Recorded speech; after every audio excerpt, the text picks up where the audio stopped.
שלום לכם עם ישראל היקרים, ביום ראשון הבא לטובה בכותל המערבי בשעה 8 בערב. אז כמה שיותר אנשים יבואו, זה מאוד חשוב. אבל גם מי שלא יכול להגיע לכותל, בכל מקום שהוא נמצא בעולם, או בבתי כנסיות יתארגנו ביחד,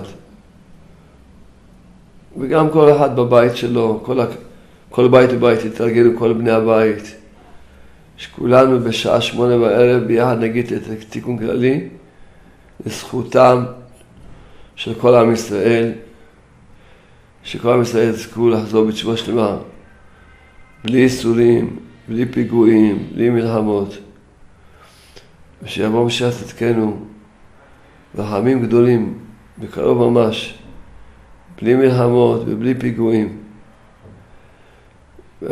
כוח של התיקון כללי הוא גדול מאוד מאוד.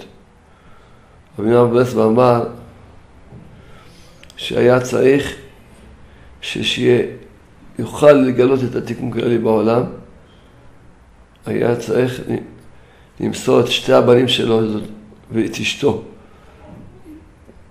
זאת אומרת, אשתו מתה לו בחייו, ושתי הבנים היחידים שהיו לו מתו לו בחייו, נשארו רק בנות שהיו.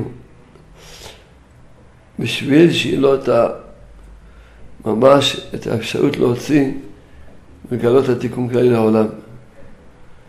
כי 10 פרקי תהילים יש כתוב, הגמרא אומרת, חז"ל אומרים ב10 נגינות, שנאמר כל ספר תהילים.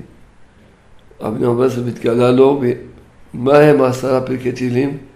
שכל אחד כנגד נגינה אחרת. לכן יש בזה כוח גדול מאוד, כשאומרים את התיקון כללי, את 10 פרקי תהילים ביחד, בלי לדבר באמצע. רואים אותם ברציפות, שזה כוח גדול מאוד. והרבנו הקדוש אומר שזה מתקן ממש את העוון הנורא הכי גדול, העוון הכי נורא, העוון של גם הברית, ויש בזה כוח גדול מאוד, ממש לפעול ישועות. ועם ישראל זקוקים עכשיו לישועות גדולות מאוד. כל דבר שעושים אותו במאות אלפים, ונקווה שיהיה במיליונים, אמן, אז יש לזה הכוח בהשפעה עצום גדול מאוד. כל דבר, כל שכן שעכשיו, תיקון כללי זה 10 פרקי תהילים, זה לא ארוך מדי, ויש בזה כוח עצום מאוד. שכל עם ישראל יגידו ביחד את תיקון כללי. לכן עוד פעם אני חוזר ואני אומר, יום ראשון הקרוב הבא עלינו טובה, בכותל המערבי, גם אנחנו נהיה בעזרת השם, עוד הרבה רבנים יהיו בשעה 8 בערב בכותל המערבי. כמה שיותר יהודים יבואו, זה חשוב מאוד. אבל גם אם לא יכולים להגיע כולם, אז כמו שאמרתי שוב, אני חוזר, או בית כנסת יתארגנו, שכל בית כנסת יהיו כולם,